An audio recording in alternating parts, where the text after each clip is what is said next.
Okay, folks, thank you for joining. Maybe a quick introduction before we start. I'm going to introduce myself. I'm going to introduce Iterative, and then Brian's going to introduce himself. My name is June. I am the Senior Content Strategist at Iterative, and I will be your host today. Okay, maybe a little bit more about Iterative if you don't know us. Iterative is a VC accelerator. We invest up to 500K in startups, and twice a year, we run an accelerator program to help startups. Like fun fact, yesterday was our 11th demo day, which is really fun. And we're glad that we got that through. So yeah, that's the part of the work that we do. So basically what happens is founders join a 3 months program where we provide targeted support to help founders with their startup's biggest challenge, from growing their users, fundraising, and all of that. So our mission is to increase the GDP of Southeast Asia through entrepreneurship. And to do that, we need to do two things: make entrepreneurship more accessible, and give founders the tools and support to be successful. So that's part of the work that we do, like this event, to help more founders. The program is great, if we do say so ourselves. Good job, June. Yeah. The program is great. Yeah. But we can only help so many founders in a year, right? Because the program, we only accept like maybe like 20 founders. Oh, I'm gonna mute this person. Oh, I think it's muted. Okay. So Star Academy is a free collection of courses, guides, and templates on how to build startups in Southeast Asia, right? Sorry, I was talking about how the program is great, but we can only help so many founders in a year. So that's why we built Iterative Startup Academy, all right? And this is free for all. It will always be free. Think of it like, it's kind of like Coursera, but for startups, right? Inside you'll find content on fundraising, on validation, on growth, and we will send you the link to sign up after the event. I think some of you actually signed up already, which is really cool. I'm gonna quickly drop the link if you want to sign up now. It is this one.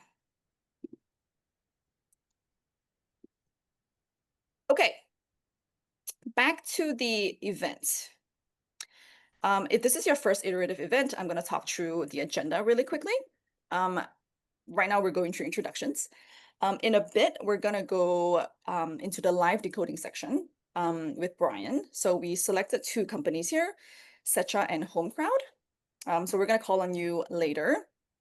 What's gonna happen is you already sent the feedback to us, and then Brian already went through it. We went through your deck, and we're gonna debug the feedback that you received live. After that, we're gonna break down other common feedback. So when you guys signed up, some of you actually left like feedback that you've been receiving. And what I've actually like grouped them into themes. So we're gonna break those down as well. And then at 10:40, we're moving into Q&A. So again, when you guys signed up, lots of you left a bunch of fundraising questions. We're gonna go through each of them. And then we're gonna try our best to go through all of them, but there's a chance that we might not be able to. In that case, we will send an email on probably like with written answers. Okay, and then we'll try to end at 11. I say try because we always overshoot, but we're gonna try to end on time so that we let people go. Okay, Brian, turning it over to you. Do you want to introduce yourself? Sure. Hey everyone, Brian, one of the partners at Iterative. Seeking and I started Iterative 5 years ago, but we've been working together for the past 20 years, which is very, very long. Seeking and I built 3 companies together. We are literally professionally married, and so have gone through the entire kind of like professional marriage journey together. We did our first 2 companies, raised a bunch of money. First one sold to eBay. Second one was a YC company, also was sold. I ended up staying in San Francisco. Seeking went to Singapore. I built a third company, which is Divvy Homes. We raised 400 million in equity and about $1 billion in debt, and it was acquired last year. So now I'm spending basically all my time helping founders. It's very, very fun. Maybe the thing that's interesting here is I've fundraised probably every 12 to 18 months for the past 20 years of my life. And so now that I have experience on the founder side and experience on the investor side, I think I can help decode a bunch of these kind of like things that you're hearing from investors. So hopefully helpful.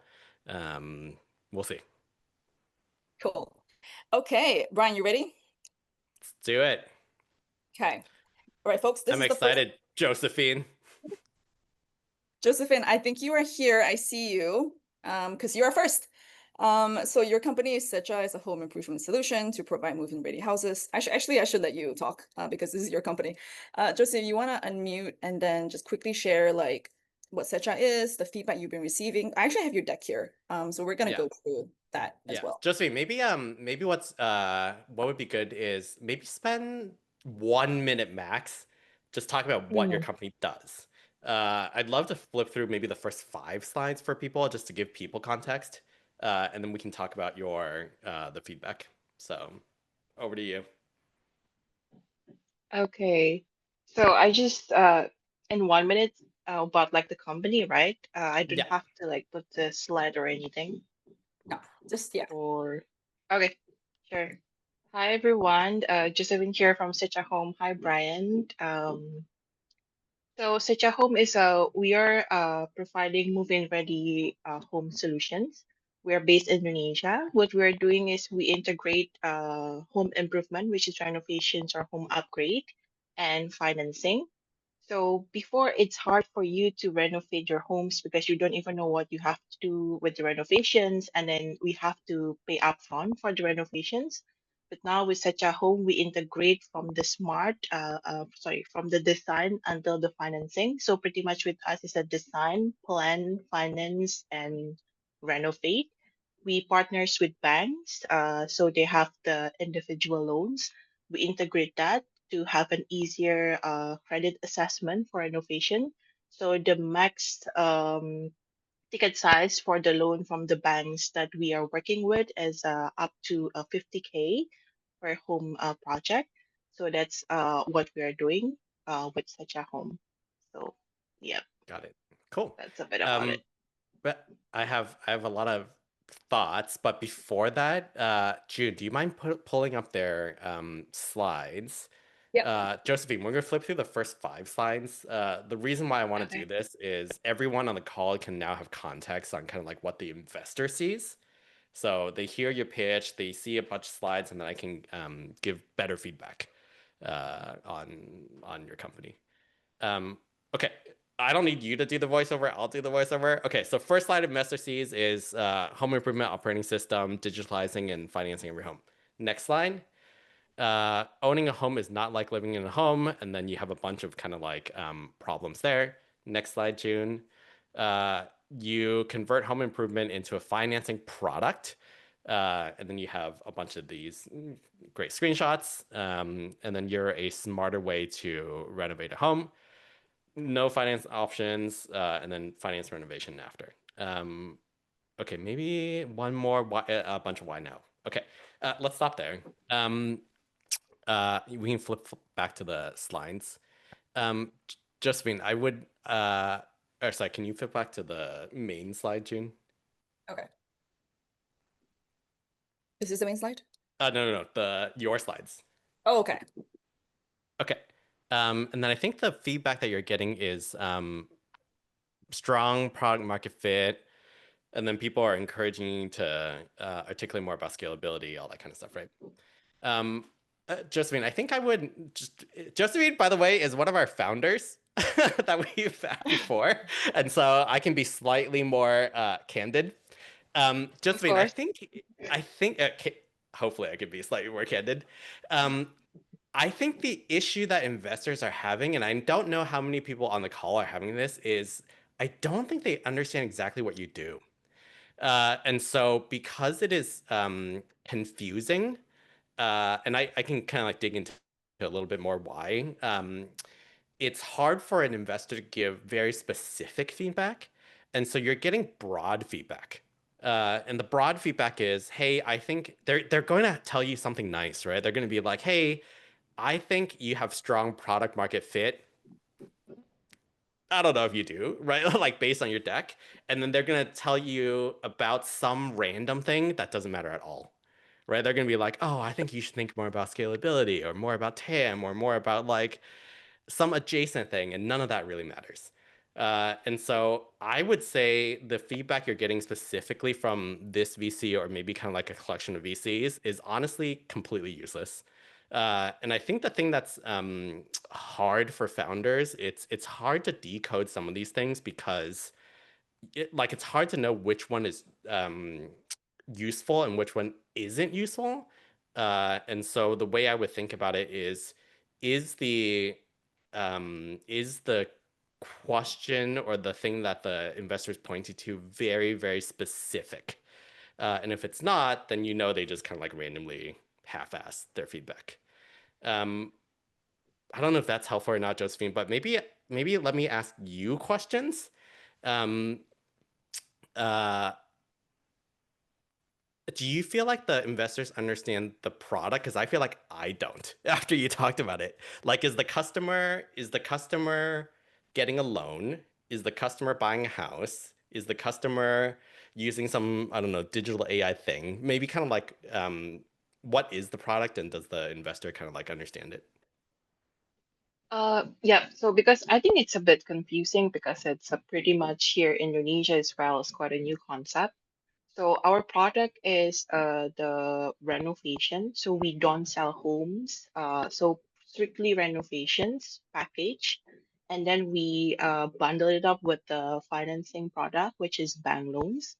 So what the customer get is when they go to our platform is they can get a renovation package. Like literally you want to renovate a kitchen, this is the pricing, and you don't have to pay upfront because you can go with the financing options with the bank. So they get the renovation package plus the loan. So that's the product. Got it. But they can't just get the renovation and they can't just get the loan. Yep, in our platform. Got it. Got it. Got it. Yeah. But I think there's probably better ways to kind of like more concretely explain that from the get-go. You'll see it too, and kind because Dave's is kind of like slightly different. And so I think that's the confusion. Um, are you getting other types of feedback when you go talk to VCs? They pretty much ask about I don't know, in Indonesia specifically because it's finance, so they ask about the regulations, that kind of things, and how do we embed that. And then most of the time is mostly about operations because it's renovation, right? We of course we do have in-house for like a high ticket projects, but we also work with like some contractors, that kind of thing. So they asked about, let's say you got like well, what 100 projects, how do you manage the operations, which is like the typical question, which some sort of touch about the scalability as well. That's what they usually Got it. ask. Got it. Got it. Yeah, here's my thought. Again, like I'm not in your investing meetings. I think the product is complex enough that you might want to split it. As in, you go in and you say, hey, we are a renovation company, or you go in and you say, hey, we're a financing company. My guess is the first one is probably better because that's probably what you guys are doing. Because what ends up happening is the investor will have very specific, there's different challenges in each, right? Being a renovation company has different challenges than being a financing company.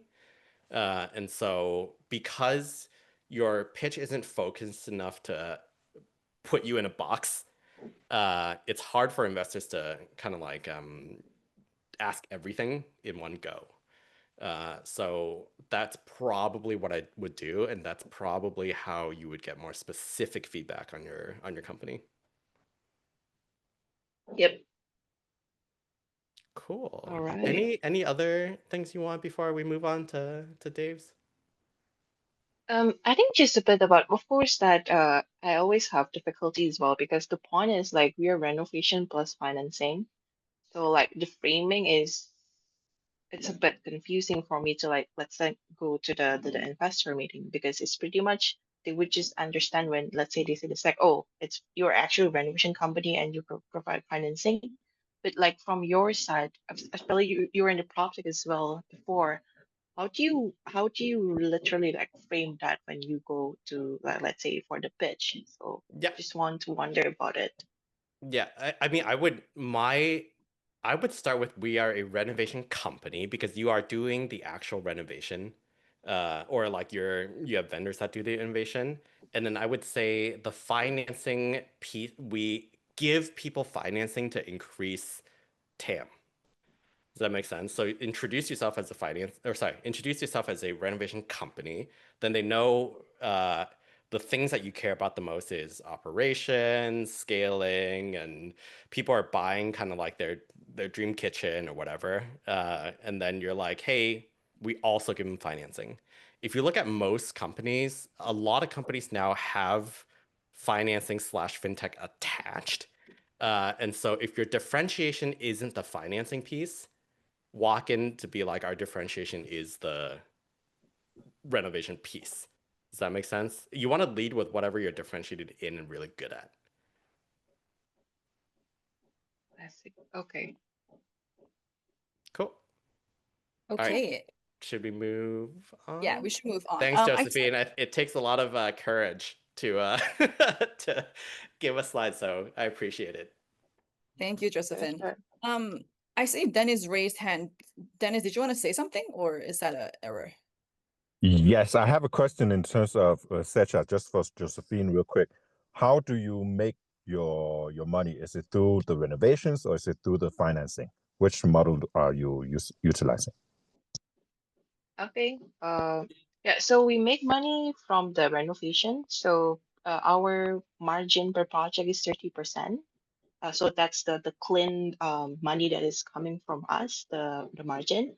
But if we are successfully referring the bank partners, we got a 2% commission. So that's pretty much how we make money. And our ticket size is around like the lowest is $5,000, but it can goes up until like 30K. So that's how we make money.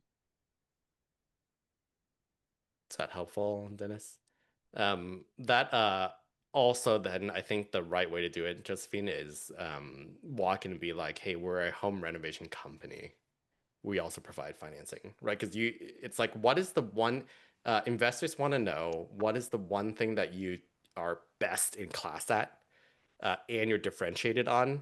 And for your company, it is the renovation. It's not the financing because you're just getting financing from a partner and helping them with it. So, Yeah. cool. Hey, thank you so much, Josephine. Hope that was helpful. If you have any follow-up questions, feel free to email me, email Brian. I'll be sending Brian's email to people. Yeah. If you Josephine, need you it. have my email, and now you have rights to email me and get more feedback. Yeah, Okay. sure. Moving on to home crowd. Now, Dave is in a class, so he can't speak. But Brian, maybe you want to fill in because we. Yep. Yep, I'll walk through home crowd for everyone, and then give some feedback, and then Dave, you can chime in if you want. Okay, so home crowd is a digital mortgage crowd lending platform connecting eligible mortgage borrowers with lenders online. I don't know why I can't say that full sentence. It's so hard to say.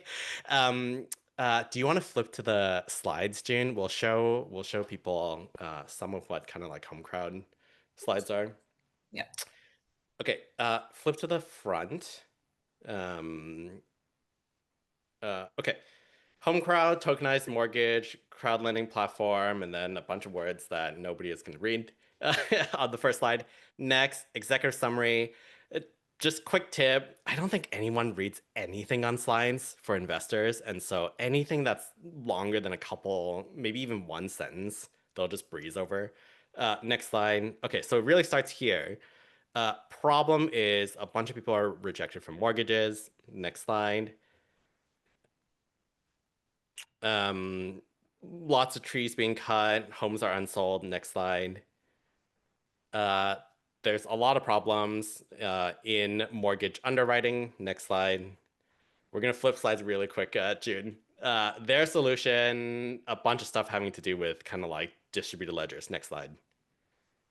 Web3 is interesting because it gives you all these solutions. Next slide. There's two use cases, a peer-to-peer one and then a non-peer-to-peer one. Next slide. A bunch of reasons why they win.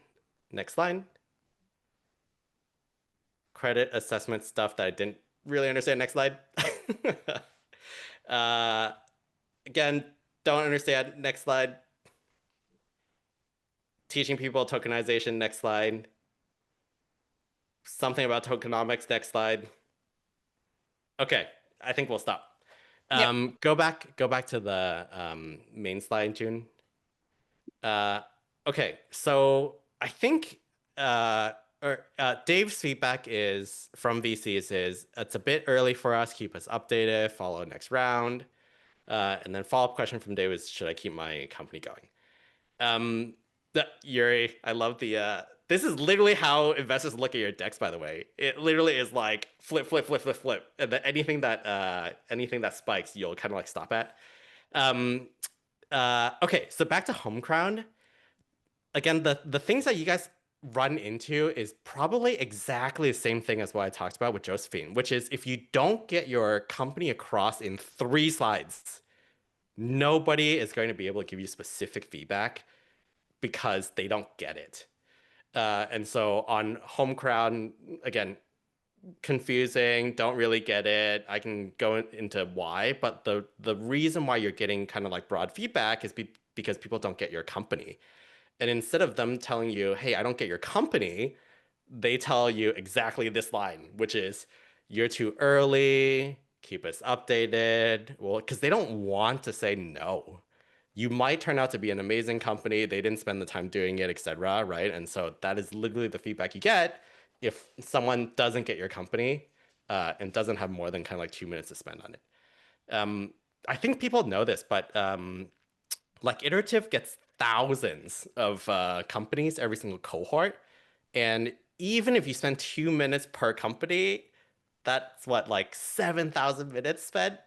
It's just like not possible. And so think about it as like almost kind of like what is it? Resumes. Like you're just gonna spend 2 seconds on a resume and kind of like throw it away. You guys spend a ton of time and all that kind of stuff on the deck, but investors will not. So you have to get your points across in 2 slides. Dave, specific feedback for you on the slides. The reason why your company is confusing is because there's 3 customers. There's the person who wants to go buy a house who can't afford it. There is the institutional buyer who you're like, hey, I can make it more efficient by using blockchain. And then there's the retail investor who maybe wants to invest. And in your slides, you kind of touch on each one of those, but you really want one single narrative for one customer. That's the single kind of like problem that you're solving. With something like yours, everyone understands that you want to buy a house. That's like not a problem. And so telling people that there's a lot of demand for people who want to buy a house is not useful. Telling people that, so you don't want to use that as the kind of like anchor customer. The anchor customer is someone who you're solving the problem for that's paying you. So for you, it's either the institution who you're helping to make the mortgage process more efficient, or it's the retail investor who wants to invest in mortgages but doesn't have the chance to do it. And if you can sufficiently convince people that customer willing to pay you for that solution, then I think you have the right pitch, and then you'll get very specific feedback on kind of like what you're doing. Let me read the chat really quick. Latest Okay. feedback from Web3 VCs. We have many co-investors willing to lead. When Web2 doesn't understand, appreciate what's saying. Is our cover page info good enough and still tweet? Okay.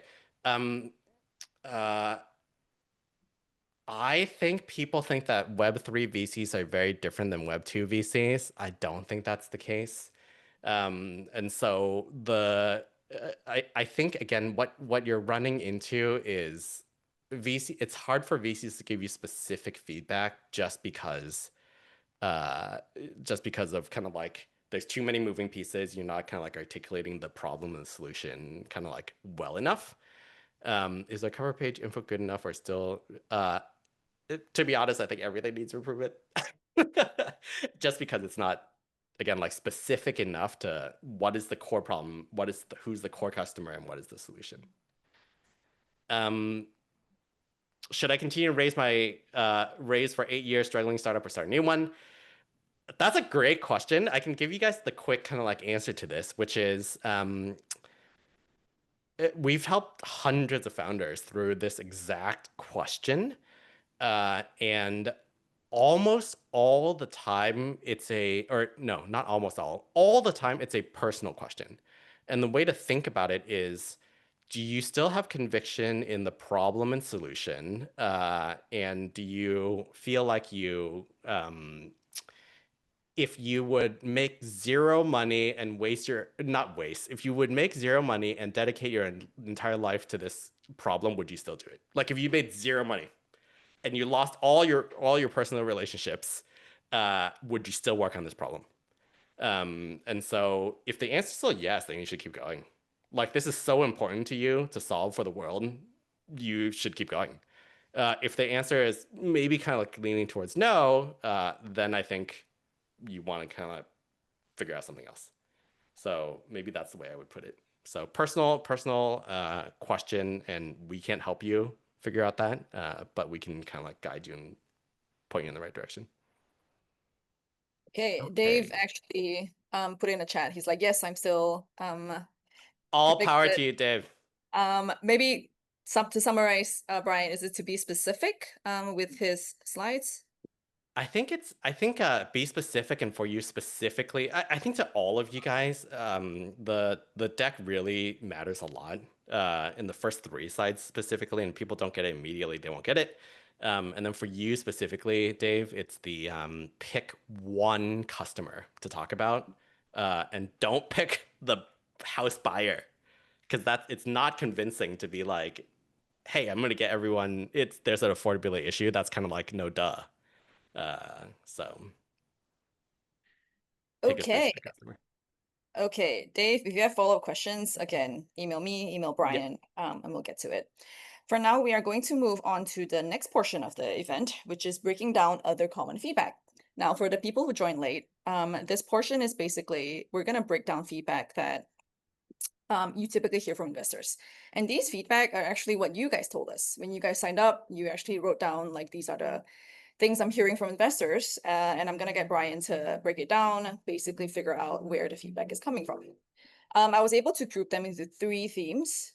The first one is this one, early / need traction.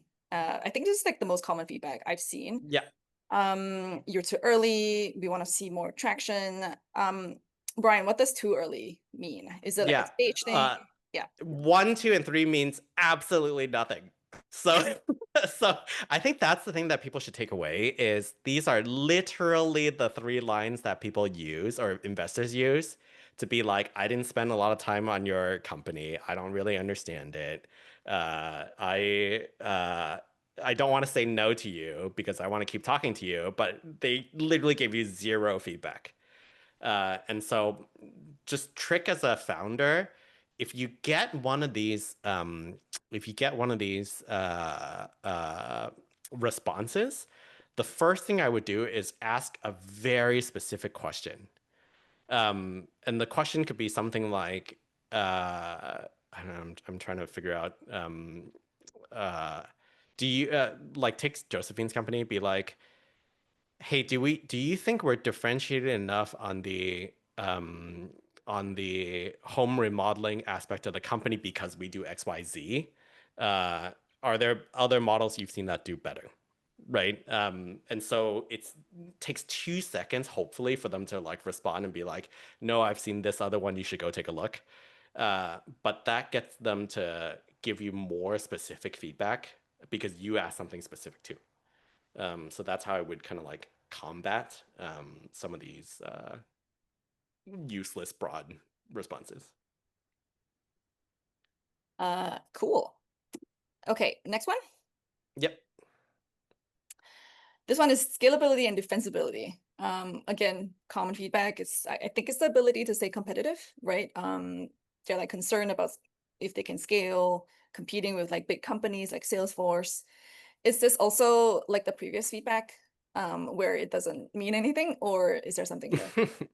Okay, this one I think okay, scalability I think could be kind of like a broad feedback. It depends. So the way I would think about this is first, is the investor smart? You can kind of tell. If the investor is not smart, then most likely he just picked out these are the two things, scalability and defensibility are the two things that are hardest to defend in a pitch. And so if you think the investor wasn't that smart, he or she literally just like took a list of questions and then picked out these two things and been like, hey, I'll just ask this question because they probably don't have a good answer anyway, and then I'll be able to kind of like move on with my life.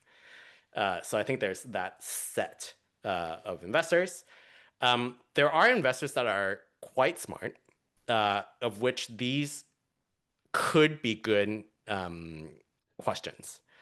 The way I would think about it is scalability. If you're quite deep with an investor already, you feel like they understand the product, you feel like they understand the business model, they ask you questions about the go-to-market, they ask you questions about the like CAC and LTV. So you've kind of like covered all of those. Scalability is a real issue. And as a tech company, you have to figure out ways where you're kind of like 10x more efficient than a non-tech company. And so it is a real question. So I would answer with a real answer. Defensibility, I think, is a harder question to answer. Typically, it shows that the founder has a lot of insight into their business, et cetera, et cetera. And so I would think that again, if you feel like the investor is smart, then it is a legit question. You should answer it. And you're fairly deep into kind of like the diligence. If it's not, then I think it's one of those kind of like they didn't care that much questions for you. I didn't Okay. read the 1, 2, 3. Let me. We're concerned about scalability of supply side of the business. Investment mention no product market fit. And there's okay. You are competing with the companies. Okay. Maybe quickly. Hopefully this is useful for people. In the chat, tell me if I'm going too long and happy to kind of like move on. Number one is the scalability of supply side of your business. I think that's actually kind of like a legit question if the person is smart. So shouldn't have very short, concise answers. You can be like, hey, I don't think there's a problem because, hey, look at how much supply there is in, I don't know, XY market. I'm able to reach them by doing these three things. Maybe there are models of people who've done the same thing as you before. And so you think it is tapped out at 5x. I think there's actually 50x. And so you give kind of like a legit answer to that one. The second one, mention no product market and there's I would be more concerned that an investor said no product market fit than I would be concerned about the scalability challenge on the second one. And so you would probably want to dig on like why you think there's no product market fit. And there's probably a whole slew of reasons, right? So you want to go dig and ask specific questions there. Number three, you are competing with Salesforce, etc. The Salesforce can't compete with it on anyone on anything that's kind of like small. And so that one I'm not concerned about. But if there's companies that are very specific, you should be able to answer why you're very differentiated from those companies, and that's a legit question. Again, if useful for people, anytime someone's like, hey, you're going to compete with Microsoft or Facebook or Nvidia or like whatever, like that's such a dumb question because like 99% of the time, Facebook doesn't care about you. Salesforce doesn't care about you, right? And if you get to become a $100 million business or something, they're just going to buy you. And so I feel like if an investor asks those questions to me, I'd be like, you're dumb. I wouldn't say you're dumb, but I would be like, we're not concerned. Look at all these different people who are competing with Salesforce, blah, blah, blah, blah, right? So that's how I think about it. Okay. And for the first two, basically founders just dig, right? Like ask questions, actually give the response. Yeah, I think anytime it feels like the investor's asking you a question that's broad. So number two is very broad, right? I would just ask very specific questions and try to get them to think more about your business and give you specific feedback. Okay. All right. Moving on to the last one. This isn't really feedback. It's more like a reaction, right? Yep. So people are like, I think the investors are confused, they have misconception. So in this example, it's like, oh, they're confusing us with an FAQ chatbot. They think we're competing with other tools. The last one I think is like a little bit different. Told us we're out of scope while moving to their thesis. Yep. Why do investors react like this? Yep. I would say this one in particular is the founder's job. And so I really think the issue in most of these cases is you're not doing your job. It's not the investor's fault, right? Because a lot of times they have to go understand a bunch of different things, and smart people still can't understand, I don't know, 200 different kind of like industries. And so it's your job to make something super concise, simple, etc., for someone to grasp. The easiest way to do this is actually to try to explain things to friends of yours that totally don't understand what you're doing. So find friends. You can go to the gym all the time. So like find friends at the gym. Find friends at basketball courts, right? Like find friends who are not in tech and try to explain things to them, and try to explain things in 20-second chunks. It's actually very, very hard to do. And so practice, use other founders, use people who don't know your industry to try to explain to them what you do in extremely simple terms. And that's the best way that I've found to get much better. The other thing you can do that's helpful here is oftentimes, or sorry, the problem number one is just you're explaining things poorly. Problem number two could be you are explaining things well, but then you're not explaining the differentiation well. Again, picking on Josephine, right? Like I, at the very beginning, didn't understand if it was a finance company or a renovation company. And then if it was a renovation company, kind of like what is interesting here? Is it faster? Is it cheaper? Is it, I don't know, something else? Like nobody, like what is the differentiation? And so again, this is really hard to do, guys. In the first 3 slides, you need to get across why the problem is so big, why you guys, what is it that you do, and why is it so different? And if you can't do that in 3 slides, you need to go back and figure it out. So hopefully that's useful. Got it. Okay. We're gonna move on. I'm just looking at time. I think we're good. I'm gonna move on to Q&A now, which is at Slido. So scan the QR code, or use this link, which I'm gonna drop here, to ask your questions. Now, for context, when you guys signed up, a lot of you actually left your questions already. So we actually already have 20 questions in the pipeline, and we're gonna prioritize those. But if you see a question that you want answered, just upvote it, because that gives me an indication of what you guys want answered. While I leave the slide on for people to scan, Brian, there are 2 people who left. I Chat. think one from Donnie and one from Vihan. Do you want to quickly go Yep. through? Yep. Donnie, do you want to unmute and just ask it, and then I'll so that I don't have to read it? Yeah, okay. Thanks, Brian.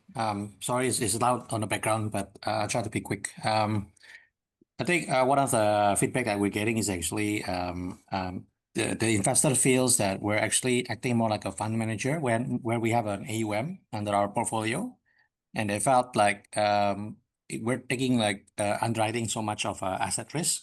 So that's pretty much Yeah. the feedback they're getting actually. They're giving us, yeah. Yeah. Great question. Guys, Goro is one of our companies, and so I understand the business. Yeah, hey Brian. Hello. Hey, Donnie.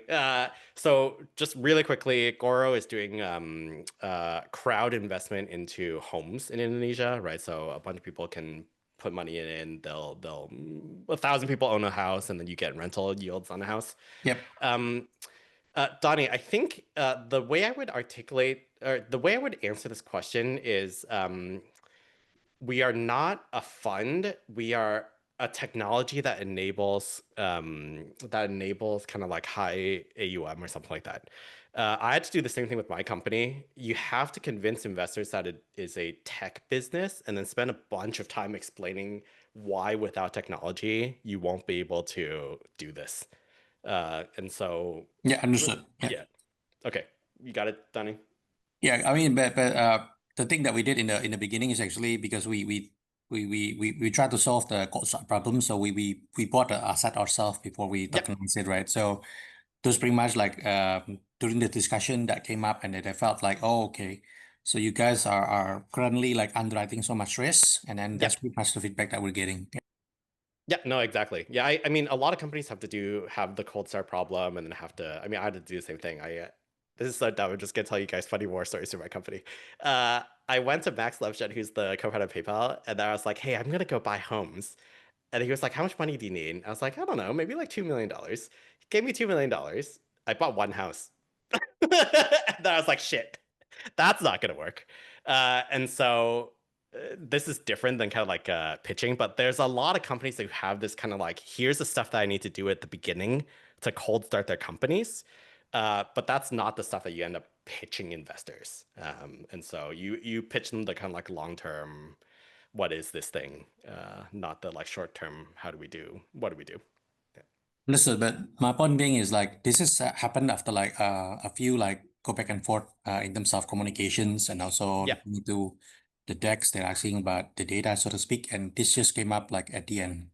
yeah, So I think it's unaffordable that they end up like asking about this. yeah. So that what what you just said, would that still be applied if they actually came up to this, and I just have to defend our position that no, this is only the beginning, and then we're actually just a tech company with actually like an asset company, so to speak.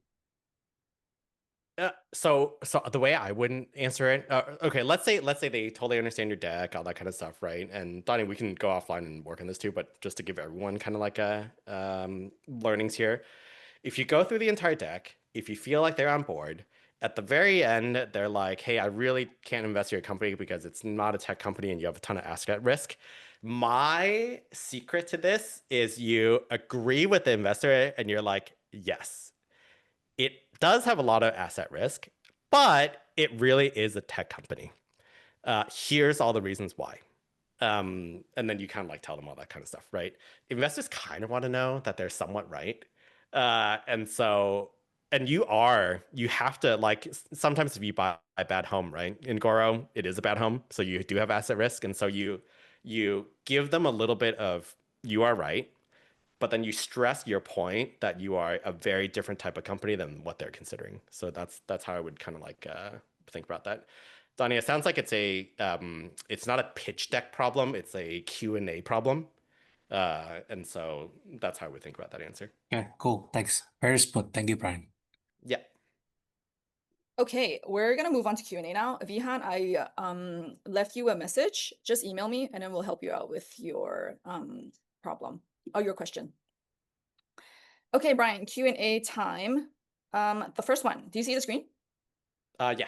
Okay, why do investors expect traction on seed, pre-seed or seed stages? Yep. Okay. Suki and I debate this all the time. I think we've got it down, which is if you are not convincing enough, they have to find something that's convincing, and it's your traction. And so that's the only thing they can lead on. And so if you have a bad pitch, bad narrative, and you can't convince them of why something in the world is wrong, why this is a really big opportunity, why there's a really big TAM, why you can execute it, and literally pitch like story and vision, then what do they have to hang their hat on? They can only hang their hat on your traction. Is it bad? No. If you have no traction, you're basically screwed, right? And so the way to think about it is, again, like, can you raise money with no traction? Absolutely. You just have to be amazing at like articulating this vision for the world and why you're great. Not why you are great, but like why it makes a bunch of sense. But traction really helps a lot. So I wouldn't say investors expect traction, but investors are definitely looking for traction if you're not convincing. Got it. Okay, next question. How to answer the question, are you fundraising now when you don't need to, but in a way that keeps VCs warm and invests earlier than everyone else? Yeah.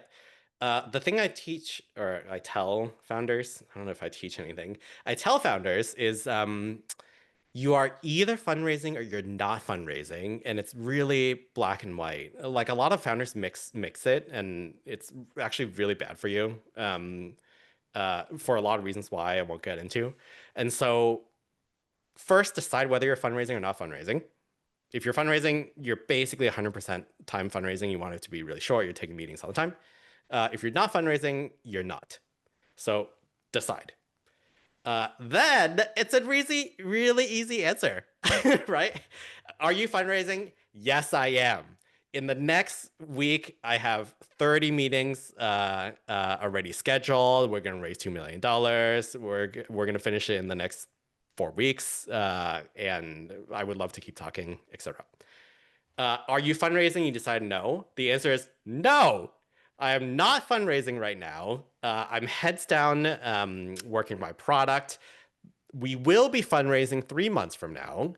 We should be at about $2 million in run rate, and we would have reached these 3 milestones. Let me put you on the list. I'll set a reminder to ping you when we do. So those are your 2 answers. It reminds me of Kathy, core context. Kathy's our investments lead. And she was saying that reverse psychology works very well in investors. If you're saying you're not investing, you're not fundraising, they want to invest more. I don't know if that's true, Brian, but that's what she mentioned. Definitely true. If you tell me no, I'm like, okay. It's just like dating. You're like, what do Like, you want? yeah. Okay. I can. Do you want me to hit Donnie's question? I'll just do really quick. Yeah. Always be fundraising wrong. So you want fundraising to be everyone's talking. You're like it. You have to do auctions on fundraisers, meaning limited time, talking to 40 people at the same time. That's how you get valuations, like high valuations. And so don't always be fundraising. You want to group everyone together. And maybe this is not obvious to people, but investors will talk to you anytime. It's their jobs. So if you say no, they will talk to you 3 months from now. And so you're not losing opportunity. You're just losing. If you talk to them now, you're losing momentum, and you don't want to do that. Okay, you're saying why taking calls at all if not fundraising? Okay. Sorry, the question is, should you be taking calls at all, Yuri? Don't take calls when you're not fundraising. Okay. Next question is a little bit specific. Any advice for gathering together 50 to 70% of stock commits for a 1 million safe round when everyone's saying they want a lead investor to be in place first? Yeah. Any advice for gathering together 50 of stock commits? Okay. I would say the best. I've changed on this because the market has changed. Initially, I was like, hey, you focused on all your time on lead investor, and then you're kind of like filling in the round. I don't think that's going to happen anymore in Southeast Asia specifically. And so, and sometimes if you're not an AI company that's super hot, this is not going to happen. And so what you want to do is you want to do the like 50 to 75% kind of like soft commits. And the way I would do it is almost in phases. So first phase, talk to a bunch of people, get them to give you, honestly throw out any number. Like, go ask your friends and be like, oh, what is the maximum amount you might be able to, no commitment, non-binding, blah, blah, blah, right? Like throw it into my company, just get the maximum number in kind of like a 3 to 4 week period. And then right after that 3 to 4 period, add up all those numbers and then go to the people and be like, oh, I have a safe round that's already about 60% filled for 1 million, a bunch of people. I would love to figure out how to get you into it, blah, blah, blah. And so this is the right strategy for getting a round done. Nice. Next question. I think we get this quite often. For startups that were rejected in earlier iterative batches but later accepted, what changed your mind and convinced you? Yeah, so this happens all the time, guys. So we reject people 3, 4, 5 times, multiple times. And the thing we're looking for is execution. So at the end of talking to you, hopefully we gave you some feedback, and we're just watching kind of like what was the difference between when we talked to you last and when we talked to you now. Literally what we're doing is we're like, how many things did they learn? How fast did they execute? Did they do exactly what they said they were going to do? And if we see really good execution, even if you don't have great traction and we believe in the market, we invest. And so think about it as kind of like we get snapshots of time with you, and then we're looking for, did you execute well? Okay. Next question. It's about defensibility. What are examples of good responses to doubts from investors around defensibility? Have you come across a response that changed someone's mind? Or I guess in your case, changed your mind? I think this is one of those where it really matters for a company that's in series maybe like C or D, and it really doesn't matter for companies that are in like A or B. And so I think I rarely use this as the kind of like thing that I'm like, hey, we're not investing because it's not defensible. I might say something like, hey, there is already a really big I'm gonna pick on eSIMs because I was just thinking about this. Like Southeast Asia already has like a really big company, Aurelo, which does eSIMs. If you come to us and you're kind of like, hey, we're gonna do eSIMs, you better have a very, very, very good reason why your something. GTM is better, CAC is better, software is better, partnerships is better, something. And so to me, it's less so about defensibility, it's more so about differentiation. So for us, likely that won't be the case. And the thing that changes people's mind mostly is going to be some insight around your differentiation and not the defensibility piece. Is that hopefully I answered the question. Whoever had this question, feel free to be more specific if I didn't answer it. Okay, next question. Given that early infrastructure heavy startups often need capital, how should founders communicate value creation to investors who want to see fast traction? I think the best way for let's say you're a hardware company and it takes you a lot of time to kind of like develop something. The best thing to do is to get LOIs. So you go to what's a good example? We have a company that's doing drone inventory counting, and it took a lot of time for drones to be good at like watching things and seeing what our box is. If the boxes are kind of like different shapes or whatever, it's kind of like really difficult to figure things out. So it took a lot of research, took a lot of kind of like time. You also had to figure out where the drone was in kind of like space. And so lots of kind of like research that needs to go in and optimizations, all that kind of stuff. I thought this was pretty smart. They instead sold a camera on top of a what are those things called? The ones that take pallets and they kind of like move them around, not tractors. Jude, what are they called? I don't know. Someone help me out.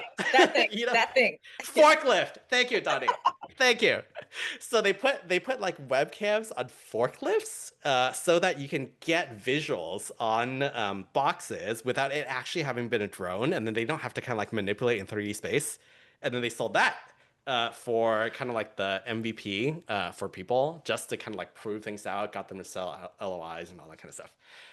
And so with very little money, got conversations, got customer demand, got LOI signed, and then that's the thing that helps you kind of like raise money. So hopefully, I don't know, think about something like that where you can massively decrease the cost but still prove something to your customers to get them to sign.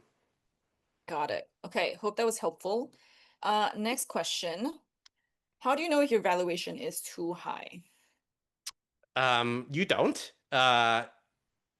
Most of the time you're going to get a term sheet and you're like, the valuation is too low. And so it's actually the reverse thing that you should be doing. Like if someone really wants to invest in you, your valuation probably is low. I don't think I've ever had a situation where someone gave me a first offer and it was high, even though I thought we did pretty well. And then when your job is to get the next person to be like, no, I think they're worth more, and then them to fight, right? Like you're literally trying to auction off your company. And so your valuation, I don't know, I don't think you'll ever have this question ever in your life. Unless you're investing. If you're investing and you see a company, you're like, is their valuation too high? So that happens on the investor side, but I don't think it ever happens on the founder side. Got it. Okay. Brian, we're down to our last 2 minutes, so we'll maybe try to knock out maybe 3, 4 more. Okay, let's do it. Okay, this one is from Andrew. Other than what you do in differentiation, what else makes a good introduction? And is it for a hook or clarity for the investor? Anything else? Okay, I think the trick here is you want to get the investor to get you in literally like 20 seconds. Try a bunch of different taglines. The ones that typically work the best are analogies. So we are deal for something. We are scale for something. We are, people used to use Uber for something, but you want to really quickly get an investor into a box and then explain something about that. So I think that's the easiest way to do it. Another great hook is the like, did you know, blah, blah, blah, blah, blah. And then some like stat that's like really, really just like crazy, surprising that people remember. I think that those are good hooks. And then I've seen, this is so dumb, but like, this is so dumb, guys. But in the demo day we just had yesterday, we have a company called So Travel. So Travel literally just like started the pitch or like ended the pitch with yelling their name. And it was like super effective. They were like, So Travel! And that was like their sign off, and I remember that. And so you just want something that's not like every other pitch, and I think that's fine. But use the analogies. Use the analogies. Yeah, dude, everyone remembered it. Yeah. I remembered it. Okay, last maybe 3 questions. What are the important questions to ask VCs? I think the best questions is to show that you understand what they don't understand. And so that's how you show them, that's how you show people that you understand them. And so if they're asking a bunch of stuff about something, just kind of like ask them questions about that something, why it's important to them, that type of thing. The second best is probably something around their process. Because it shows that you understand that they are also doing a job. They are real people, right? They have a process. They have to go through this thing. They're there to help you too. And so I would either something very specific that's important to them, or something around their process is probably the best. Okay, last second question. When an investor reaches out who has competing company in their portfolio, is it okay to share much about my approach? I have a very specific stance on this, which is not everyone's stance. Which is, as an early stage company, nothing that you do is that secret.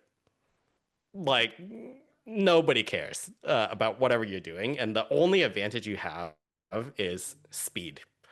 And so I don't think you know something that nobody else in the world really knows, honestly.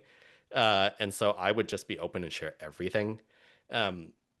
Not everyone's stance. And so if you really feel like there is a company that they've invested in that is really just going to be a competitor, I would say just don't talk to them, because they also don't want to talk to you either. And so up to you on kind of like what you want to do. Okay, last question from Yurif. Does investment on the spot happen at all with a VC partner or angel, or is it always multiple meetings and dragging on as long as possible? It's definitely the second one. There are very rare occasions that investment happens on the spot. Very, very rare. But it feels like it's not that rare because you hear about it all the time in like the press, where people, I don't know, do give you a term sheet that you sign on the spot. I don't know, 1 in like 10,000, maybe like 100,000 meetings might have this. But yeah, it's very, very rare. Okay, I think it's 11:02. We're a little bit over time, but thank you everyone for joining. We hope it was helpful. I'm gonna go back to my thank you slide. We hope that was helpful. If you have feedback for us, as always, I'll be triggering like a feedback email, so let us know if this session was helpful. If we didn't get to your questions, email me. You have my email. I've been emailing everyone for the past few days for this event. Get back to us, and we will get back to you.